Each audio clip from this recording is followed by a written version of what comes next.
আসসালামু আলাইকুম বন্ধুরা। এমন রান্না না দেখলেই মিস, যার স্বাদ মুখে নয় মনে লেগে থাকবে। চুপচাপ দেখুন, মনটা ভালো হয়ে যাবে। এখানে আমি প্রথমে নিয়েছি প্রেসার কুকার, যা প্রায় এখন সবার ঘরে ঘরেই থাকে। তারপর এখানে আমি দিয়ে দেব বুটের ডাল। আমি বুটের ডালগুলো ভালো করে ধুয়ে নিয়েছি। বুটের ডালটা ধুয়ে নেওয়া হয়ে গেলে এখানে আমি নিয়েছি গরুর পাগুলো ভালো করে ধুয়ে নিয়েছি। হ্যাঁ বন্ধুরা, আজকে আমি তৈরি করব গরুর মাংস দিয়ে বুটের ডাল। এরপর এখানে আমি পেঁয়াজ কুচি দিলাম। তারপর এখানে আমি লবণ দেব। আমার কাছে শুধু একটা রেসিপি না, বরং অনেক আবেগ, অনেক স্মৃতি। তো বন্ধুরা, এখানে আমি দিয়ে নেব গরম মশলা, তেজপাতা, দারুচিনি, কালো এলাচ, সাদা এলাচ এবং গোলমরিচ আমি গুঁড়া করে রেখেছিলাম। এই বুটের ডালে আমি গরম মশলাটাই বিশেষ করে বেশি দিই এবং গরম মশলাটা দিলে বেশি ভালো হয়। আর শুকনো মরিচের গুঁড়া দেব, এরপর হলুদ গুঁড়া দেব, এরপর আমি দেব গরম মশলা আমি জিরা, গরম মশলা এবং জয়ফল, জয়ত্রী সব কিছু একখানে পাউডার করে রেখেছিলাম। এখানে দেব শুধু জিরার গুঁড়া। তো বন্ধুরা, তারপর আমরা এখানে দেব 1 চামচ পরিমাণ আদা বাটা। আপনারাও চাইলে আদা বাটাটা পরিমাণ মতো দিয়ে নিতে পারেন। এখানে দেব রসুন বাটা দিয়ে তারপর আমি এখানে দিয়ে নেব তেল। আমাদের তেলটা দেওয়া হয়ে গেলে তারপর বন্ধুরা, আমি একটা চামচ নিয়ে এখানে ভালো করে নেড়েচেড়ে দেব। আমার এখানে নেড়েচেড়ে দেওয়া হলে আমি এখানে পরিমাণ মতো কিছু পানি অ্যাড করব।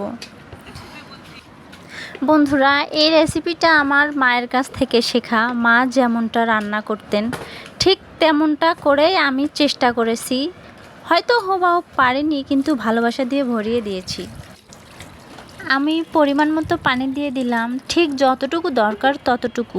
কারণ পানি যদি একটু বেশি হয়ে যায় তাহলে রান্না ঠিকমতো হবে না, কুকার থেকে পড়েও যেতে পারে। মা সবসময় বলতেন পানি যেন মেপে দাও, রান্নায় যেমন স্বাদ থাকে তেমনি কুকারের ভেতরে ভারসাম্য থাকে। আমি সেই মতোই পানি দিলাম, ঠিক যতটুকু মাংস আর ডালটা নরম করার জন্য। এবার আমি ঢাকনাটা ভালো করে আটকিয়ে নিয়ে আমি চুলায় বসিয়ে দেব। এবার আমি কুকারটা চুলায় দিলাম। চুলায় বসিয়ে দেওয়ার পর আমি এখানে 3 থেকে 4টি শীষ দেওয়া হয়ে গেলে নেমে নেব। বন্ধুরা, শীষ উঠছে আর তার সাথে সাথে যেন ঘ্রাণটা আরও ঘন হয়ে উঠছে। পুরো ঘরেই মিশে গেছে বুটের ডাল আর মাংসের সেই বিয়েবাড়ির মতো গন্ধটা। চোখ বন্ধ করলে মনে হয় এই তো বিয়েবাড়ির রান্নাঘর। হাঁড়ির ধোঁয়ার সঙ্গে চলছে গল্প, হাসির শব্দ আর মায়ের কণ্ঠ। বন্ধুরা, এখানে আমি চুলা থেকে নেমে নিয়েছি। নেমে নেওয়ার পর একটু হালকা ঠান্ডা হয়ে গেলে আমি এখানে ডালটা এখন একদম ফেটে উঠেছে। ঘুটনি দিয়ে ধীরে ধীরে ঘুটে নিচ্ছি। বুটগুলো এমনভাবে নরম হয়েছে যেন নিজের ইচ্ছেতেই মিশে যেতে চাইছে ডালের ভেতর।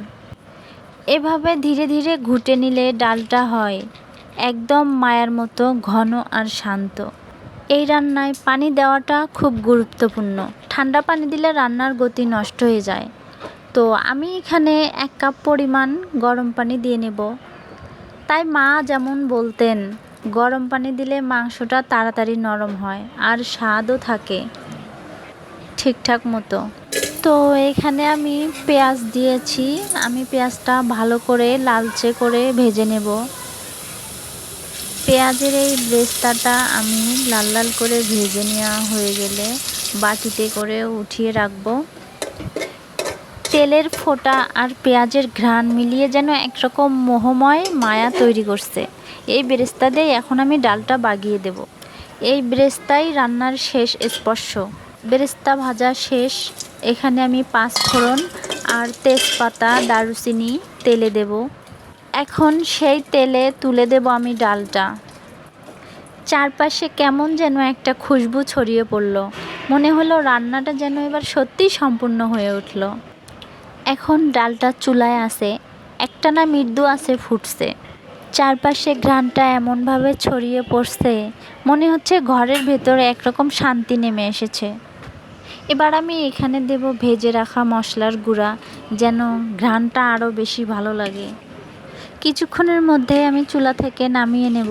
এখন শুধু অপেক্ষা তৃপ্তি, ঘরের গন্ধে ভরে যাওয়ার, আর খাওয়ার আগে একটু চোখ বন্ধ করে শান্তির নিঃশ্বাস নেওয়ার। এবার আমি ডালের উপরে দিয়ে নেব ভেজে রাখা বেরেস্তা। দেখুন বন্ধুরা, এই বেরেস্তা দেওয়ার পর রান্নাটার রূপ যেন বদলে গেল। এখন দেখে মনে হচ্ছে কি অসাধারণ একটা স্বাদ লুকিয়ে আছে এর ভেতরে, যেটা শুধু খেতে নয়, টের পেতে হয় চোখ বন্ধ করে। এবার আমি রান্নাটা নামিয়ে নিয়ে আসছি। মনের ভালোবাসা আর মায়ের শেখানো ছোঁয়া দিয়ে সাজিয়ে দেব প্লেটে। এবার প্লেটে সাজিয়ে নিলাম। মায়ের হাতের স্বাদ যেন ফিরে আসে ফিরে ফিরে। খাবারটা শুধু মুখের জন্য নয়, মনে ভালো লাগার জন্য। এই রেসিপিটা আপনাদের সাথে শেয়ার করতে পেরে অনেক খুশি। আশা করি মায়ের হাতের সেই স্মৃতি আপনার রান্নার মধুর মুহূর্ত হয়ে থাকবে। পরিবেশন করুন ভালোবাসা দিয়ে, খেয়ে দেখুন মন ভরে যাবে। বন্ধুরা, ভিডিওটা টেনে দেখবেন না, পুরো ভিডিওটা দেখার অনুরোধ রইল।